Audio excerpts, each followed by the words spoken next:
Aduh, tempe lagi. Mana masaknya cuma sedikit banget lagi. Kamu takut uang warisanmu berkurang ya? Yanti, masak sesuai porsi kita saja, Bu. Biar kalau habis menunya, bisa yang lain lagi. Halah, banyak alasan banget kamu tuh. Bilang saja, kamu takutkan uang warisanmu habis. Ya kan? Loh, Ibu kok tahu sih? Nggak juga sih, Bu. Uang warisan Yanti kan banyak, Bu. Kalau cuma untuk makan sehari-hari sih, nggak bakalan nguras uang warisan Yanti kok. Ibu tenang saja ya. Kurang ajar, Yanti sudah mulai bertingkah. Berarti benar dong, Yanti dapat banyak warisan. Aku harus bergerak cepat. Semakin cepat juga warisan itu jatuh ke tanganku. Ibu kok diam aja sih? Ibu lagi mikirin apa, Bu? Oh iya, Yanti masak daging kesukaan Ibu loh. Setelah ini, Ibu makan ya.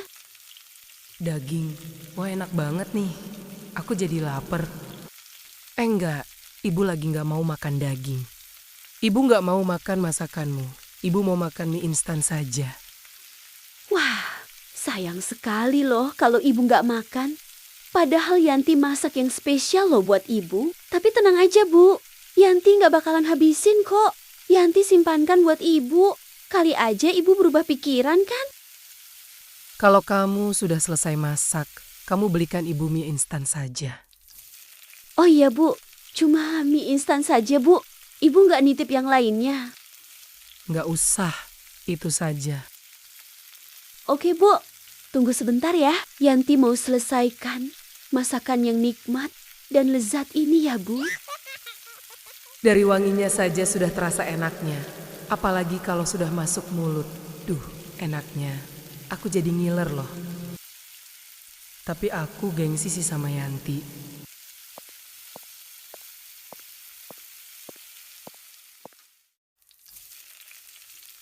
Bu, Yanti tahu kok.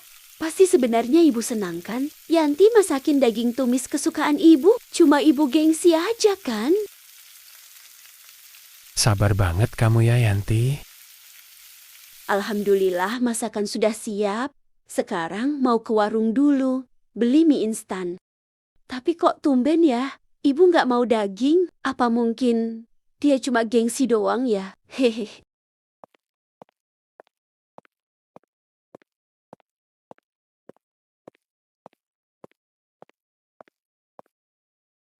Aku masih nggak terima rasanya. Ngeliat kalung di leher Yanti, ngeliat anting di kuping Yanti. Mana mengkilat banget lagi, seakan-akan membuat silau penglihatanku. Gimana ya caranya ngambil perhiasan itu dari Yanti? Oh, aku tahu, aku punya ide. Aku mau ngasih obat tidur di makanan Yanti setelah dia tidur nyenyak. Aku bakalan ambil perhiasan kalung dan anting itu. Di mana ya? Aku simpan sisa obat tidurku. Mumpung dia ke warung, aku harus cepat-cepat.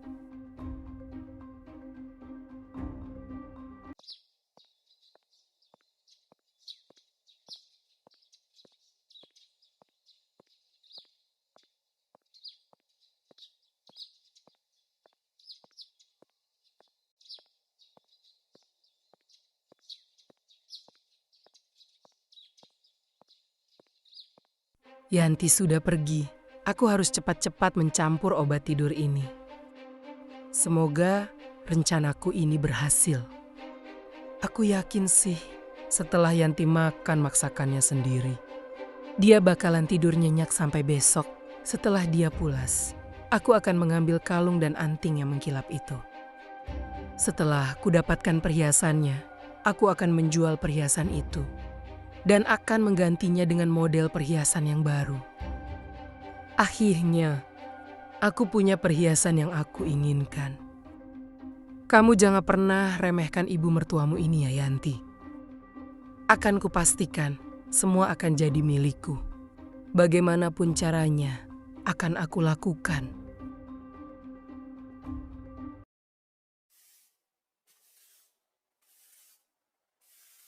Ibu ngapain ya? Kok nggak ada suaranya?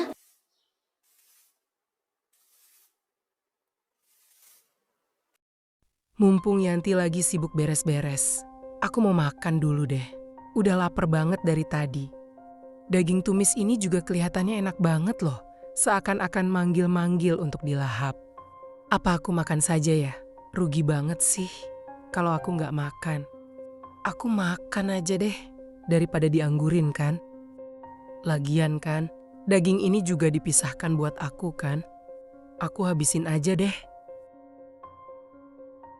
Enak banget nih. Sebenarnya nih ya, masakan Yanti itu emang enak kok. Cuma aku nggak mau ngomong aja sih. Soalnya kalau dipuji-puji, nanti malah tambah sombong. Aku habiskan aja sekalian deh. Kan masih banyak juga di wajan. Biar aku puaskan. Terus tidur siang. Nikmatnya pakai banget.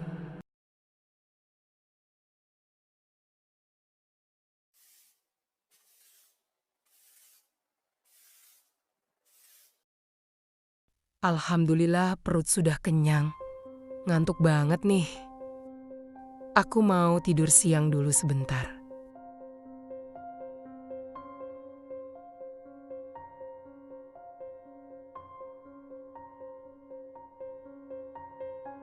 Katanya nggak mau makan dagingnya, tapi ludes juga. Hehehe. Enakan Bu, daging tumis masakan Yanti? Dek, kemana ibu? Dari tadi kok nggak ada suaranya? Nggak kelihatan juga loh. Tumben. Kayaknya ibu lagi tidur, Mas. Habis makan kekenyangan. Hehe. Iya kali ya. Ya udah, kita makan dulu yo dek. Mas sudah lapar nih lihat masakanmu. Ayo Mas, Yanti juga sudah lapar. Astaga, duitnya ketinggalan.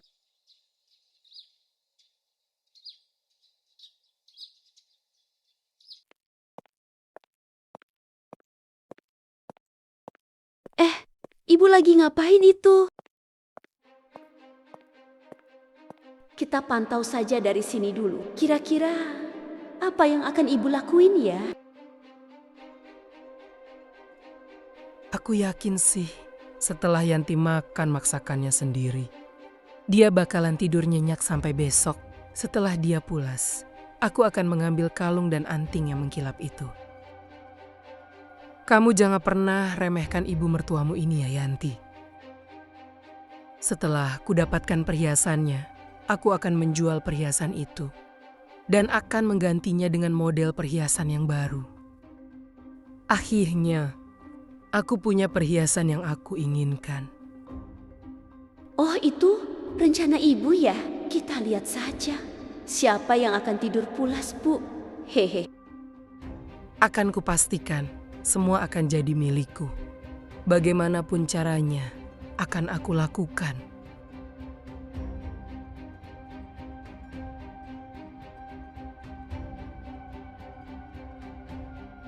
Palingan sekarang ibu lagi tidur yang nyenyak setelah makan daging tumis yang ada obat tidurnya.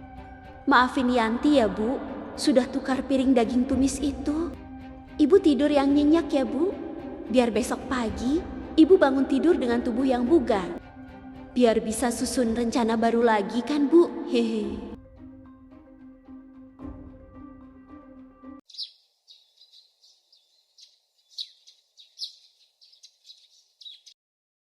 Astaga, aku ketiduran.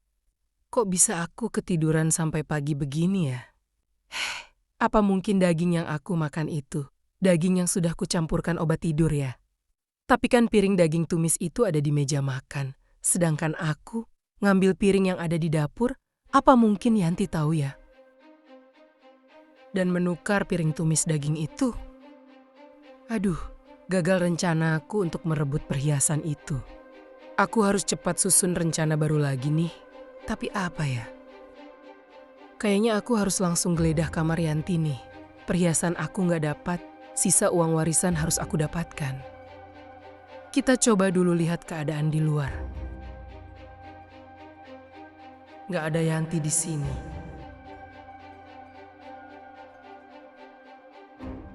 Di sini juga nggak ada.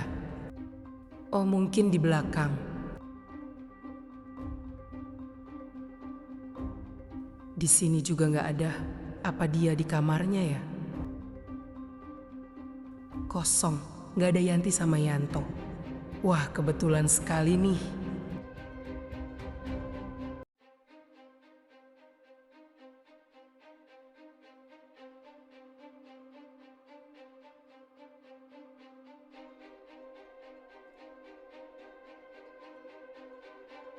Di mana Yanti simpan semua uang warisan itu? Aku harus cepat menemukannya sebelum dia datang. Perhiasan tidak kudapat, sisa uangnya harus kudapatkan. Cari saja sampai di lubang semut, Bu. Nggak akan Ibu dapatkan. Aku nggak sebodoh itu, Bu. Mau nyimpan uang cash di rumah ini. Bu, Ibu di mana, Bu? Duh, gawat nih Yanti sudah datang. Cepet banget sih. Loh, Ibu di sini toh? Kok rajin bener nyapu sampai ke kamar Yanti, Bu? Iya, ibu tadi nyapu di ruang tamu. Tiba-tiba ada di sini. Ya sekalian saja ibu sapu. Banyak banget debu di kamarmu loh Yanti. Jadi ibu sekalian bersihkan debunya. Oh gitu. Tapi Ibu rajin banget sampai-sampai. Ibu ngebersihin debu di dalam lemari Yanti loh. Makasih banget ya, Bu. Lemari. Ibu nggak bersihin debu di dalam lemarimu kok. Tapi lemari Yanti kok kebuka ya, Bu? Apa ditiup angin ya? Oh, itu tadi ada kecoa. Pas ibu nyapu-nyapu. Kecoanya masuk ke dalam lemarimu. Jadi ibu periksain. Mau ibu ambil itu kecoanya. Oh gitu ya. Tapi sejak kapan ya Ibu berani sama kecoa, Bu? Ibu kan paling takut banget loh sama kecoa. Ibu mau ke kamar mandi dulu ya Yanti. Ibu mendadak sakit perut nih. Hahaha, lucu banget sih Ibu ini. Mau bohong tapi lupa kalau dia paling takut sama kecoa. Gagal lagi. Gimana nih ya? Mana aku sudah terlanjur gembar-gembor, bilang mau pasang AC, terus juga mau jadi orang kaya. Malu banget aku rasanya keluar rumah.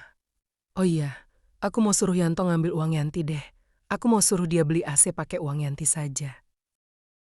Pokoknya, aku harus pasang AC. Biar tetangga tahu kalau semua omonganku ini bener. Iya, nanti aku mau ngomong sama Yanto. Yanto, ibu mau tanya nih. Kamu pasti tahu kan berapa uang warisan Yanti? Terus, di mana Yanti simpan semua uang warisannya, Nak? Kamu juga pasti tahu kan? Yanto nggak tahu, Bu, seberapa uang itu dan di mana Yanti simpan. Yanto juga nggak tahu, Bu. Kamu jangan bohonglah sama ibumu ini. Mana mungkin kamu nggak tahu? Kamu kan suaminya. Masa kamu nggak tahu sama sekali sih? Ya nggak mungkin kan? Lagian juga, Bu, ibu mau ngapain sih? Nanya-nanyain terus uang warisan Yanti itu bukan hak Yanto, Bu. Dan juga bukan hak ibu loh. Siapa bilang bukan hak ibu? Di situ juga ada hak ibu loh. Yanti itu kan tinggalnya di rumah ibu. Jadi dia juga harus memberikan uang warisan itu kepada ibu. Paling nggak ya setengahnya lah. Nggak ada aturan yang begitu, Bu. Itu cuma aturan buatan ibu sendiri aja. Yanto nggak mau ikut campur untuk warisan istriku, Bu. Lagian kan ibu sudah dapat bagian loh.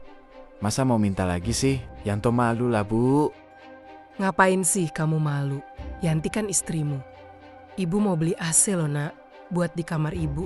Tiap malam ibu selalu kepanasan loh. Aduh, Bu, mohon maaf nih ya, Bu. Kita ini kan tinggalnya di desa, Bu, bukan di kota. Di sini tuh udaranya udah sejuk banget, Bu. Jadi, buat apa pasang AC lagi? Apa ibu mau kedinginan kayak di kutub sana? Nanti malahan ibu tambah sakit loh. Gak usah yang aneh-aneh deh, Bu. Yanto gak mau ah. Kita hidup seperti biasa saja, Bu. Ya sudah ya, Bu. Yanto mau mandi dulu. Duh, gimana ini ya? Gagal lagi? Apa aku jual aja ya cincin dari Yanti? Terus aku belikan AC saja ya? Oh iya deh, aku mau siap-siap dulu. Nah, ini dia AC yang aku mau. Senangnya. Halo Bu, selamat siang. Ada yang bisa kami bantu Bu? Mbak, saya mau beli AC. Tapi yang murah-murah saja ya Mbak. Saya minta mbaknya bantu pilihin ya. Oh gitu. Boleh Bu, sini. Biar saya bantu pilihkan ya Bu. Hah, senangnya. Akhirnya bisa pasang AC juga. Adem banget ya siang-siang gini pakai AC. Aku mau ke warung dulu deh. Mau pamer. Oh iya ya, aku mau ganti baju dulu deh. Pakai daster baru dulu. Padahal, Mas itu sudah nasehatin ibu loh. Mau ngapain sih pasang AC segala? Belum tahu aja dia kalau malam. Pasti ibu nanti kedinginan. Biarin aja, Mas. Kalau dibilangin gak mempan, nantikan ibu rasain sendiri aja. Yanto, ibu mau ke warung dulu sebentar ya. Allahu Akbar loh. Ibu dari mana, Bu? Ibu dari India kah? Dari mana juga sih? Ibu dapat begituan? Ya Allah. Ibu itu mau kemana sih? Masa mau ke warung begitu dandanannya? Yanto aja yang lihat malu loh, Bu. Subhanallah, Bu. Ibu cantik banget loh, Bu. Kok bisa sih? Ibu dapat kalung model begitu, Bu? Yanti gak pernah nemu loh, Bu. Jelas kamu gak pernah nemu lah. Seleramu kan yang kayak biji plastik. Lihat nih kalung ibu. Ini baru namanya kalung. Sudah ibu mau ke warung dulu.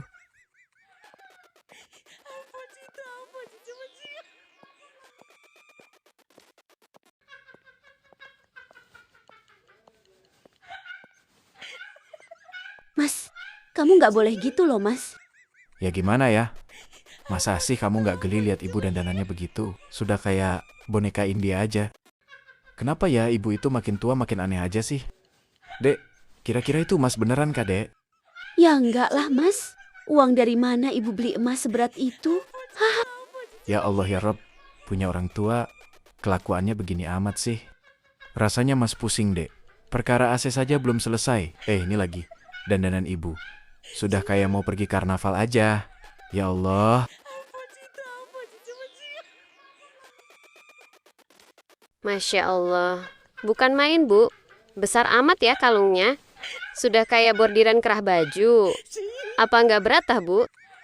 Kirain tadi orang India? Dari mana loh, Bu? Bling-bling amat. Silau banget mataku tadi, Bu. Nggak bisa lihat jelas. Dalam hati, aku ngucap. Kok ada ya orang India mau belanja sayur di warungku? Sekalinya Bu Ratna, aku pikir tadi orang India dari mana? Emang Bu Ratna nggak ngerasa kecekik tah lehernya? Pakai model kalung yang begitu? Ya enggak lah ya, Bu. Itu buktinya Bu Ratna betah aja. Iya, Bu. Pasti harganya mahal banget ya, Bu. Mbak, itu yang tergantung di jidatmu itu apa sih namanya, Mbak? Cantik banget loh. Kalian ngolokin aku ya? Jangan salah ya. Ini tuh harganya sampai ratusan juta loh. Kalian gak mampu kan? Makanya kalian ngolokin aku. Loh, Mbak jangan tersinggung dong, Mbak. Kita ini kagum loh sama perhiasan, Mbak. Bukan maksud kita lagi ngolokin Mbak loh. Jangan salah paham gitu dong. Iya nih, Bu Ratna. Jangan marah dong, Bu. Maklum lah, Bu. Kita ini kan orang kampung ya. Nggak pernah ngelihat perhiasan sebesar itu, Bu. Makanya kita pada kaget nih. Sekarang kalian sudah pada percaya kan? Kalau aku ini sudah jadi orang kaya, tadi aja barusan aku sudah pasang AC di kamarku loh. Ternyata emang beda ya rasanya. Udaranya kalau pakai AC di kamar, adem-adem gimana gitu. Kalian kalau mau lihat AC yang ada di kamarku, kalian ke rumahku aja ya. Aku yakin sih, pasti kalian gak mau pulang. Soalnya keenakan. Kalian kan belum pernah ya rasain udara AC. Ya udah deh, aku mau pulang dulu nih. Ke rumah ya, aku tunggu loh. Iya, Bu Ratna. Hati-hati di jalan ya. Takut banget dibegal loh. Bu Ratih, gimana pendapatmu, Bu? Beneran ya kalau itu emas asli? Ya bukanlah. Mau amat sih dibegoin sama Mbak Ratna. Gini ya, Tin. Kalau emas itu emas asli. Dia belinya di mana? Ini loh kampung. Gak ada jual emas. Asli begitu di sini. Kecuali dia pesan. Sedangkan pesan emas modelan begitu itu nggak sebentar loh. Butuh waktu. Sedangkan dia Baru kemarin gembar-gembor uang warisan kan? Nggak mungkin. Secepat itulah. Lagian, emas modelan begitu bukan uang sedikit loh, Tin. Emang Yanti mau ngasih dia seberapa sih? Yanti aja yang dapat warisan adem-adem aja. Lah dia, malah pamer sana sini. Aku yang malu, rasanya. Kita lihat saja ya, berapa lama emas India itu bertahan di leher Mbak Ratna.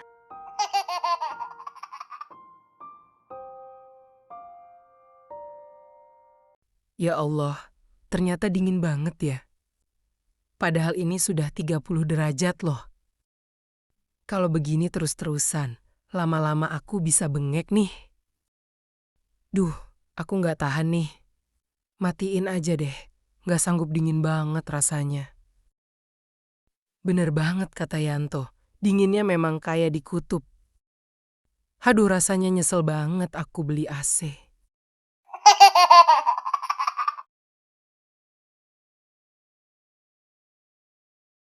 Ya Allah, sakit dan gatel banget leherku.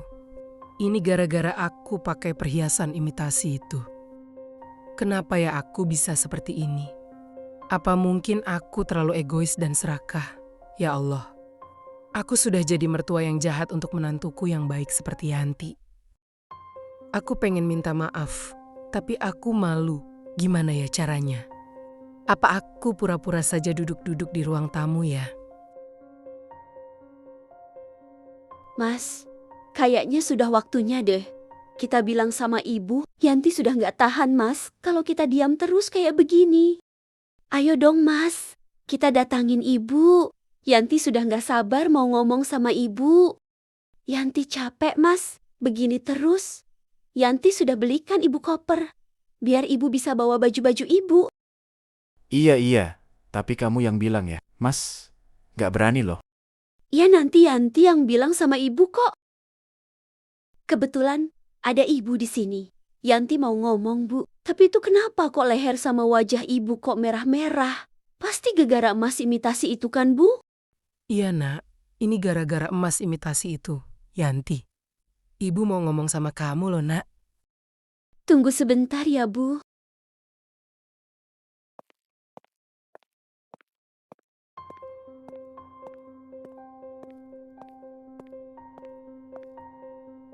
Ini koper buat apa nak? Apa betul kamu mau usir ibu dari rumah ini? Yanti, ibu mau minta maaf nak. Tolong kamu jangan usir ibu dari rumah ini ya nak. Bu, sebelumnya Yanti sama Mas Yanto mau minta maaf ya. Yanti gak bisa nahan ini lama-lama loh bu. Yanti sudah gak kuat. Yanti sudah siapkan koper ini buat ibu, biar ibu bisa pergi dari sini. Ya Allah nak, tolong jangan usir ibu dari sini nak. Yanti gak mau ngusir ibu kok. Loh, terus koper ini buat apa nak? Bu, koper ini buat ibu pakai berangkat bu. Insya Allah minggu depan, ibu berangkat umroh. Umroh? Ibu mau berangkat umroh. Ya Allah nak, ibu bingung mau ngomong apa lagi. Makasih ya nak, ibu gak nyangka apa yang selama ini ibu tidak pikirkan. Malah kamu yang berikan. Kamu sama Yanto berangkat juga kan? Enggak bu, Yanti sama Mas Yanto memang sengaja mendahulukan ibu dulu. Karena kami pikir insya Allah ibu sudah dipantaskan untuk berangkat umrah. Sisa uang Yanti rencananya mau kami buat usaha bu. Insya Allah kami mau buka toko bu. Doakan kami di sana ya bu. Masya Allah. Terima kasih ya nak. Ibu sangat-sangat bersyukur. Ternyata kamu memang menantu yang sangat baik. Maafkan ibu ya nak. Yanti sudah lama kok maafin ibu, hehe. Dan pada akhirnya ketika semua topeng runtuh dan kebenaran akhirnya terlihat jelas, Bu Ratna hanya bisa terdiam. Dulu ia sibuk menuduh, sibuk mengira yang tidak-tidak, bahkan sempat ingin mengambil warisan menantunya sendiri. Namun hari ini hatinya luluh, rasa malu menyergap ketika ia tahu Yanti menantu yang sering ia remehkan ternyata diam-diam mendaftarkannya untuk berangkat umroh. Bukan karena pamer, bukan untuk balas dendam, tapi karena tulus ingin membahagiakan mertuanya. Bu Ratna menangis tanpa suara, bukan karena sedih, tetapi karena tersadar bahwa kebaikan tidak pernah kalah, bahwa hati yang bersih selalu menemukan jalan untuk menyembuhkan luka. Dan Yanti, ia tetap sama seperti dulu, lembut, sopan, dan penuh hormat, tanpa membalas perlakuan buruk yang pernah ia terima. Begitulah hidup. Kadang kita sibuk menilai orang lain, sampai lupa melihat ketulusan yang selama ini berdiri tepat di depan mata. Kini, perjalanan Bu Ratna menuju Tanah Suci bukan hanya tentang ibadah, tetapi juga perjalanan untuk memperbaiki hati dan belajar bahwa menantu bukan selalu lawan. Kadang, justru menjadi keluarga yang paling tulus mencintai. Cerita ini mengajarkan kita bahwa kebaikan kecil yang dilakukan dengan hati bisa mengubah seseorang selamanya. Makasih ya guys. Sampai jumpa dengan cerita seru lainnya.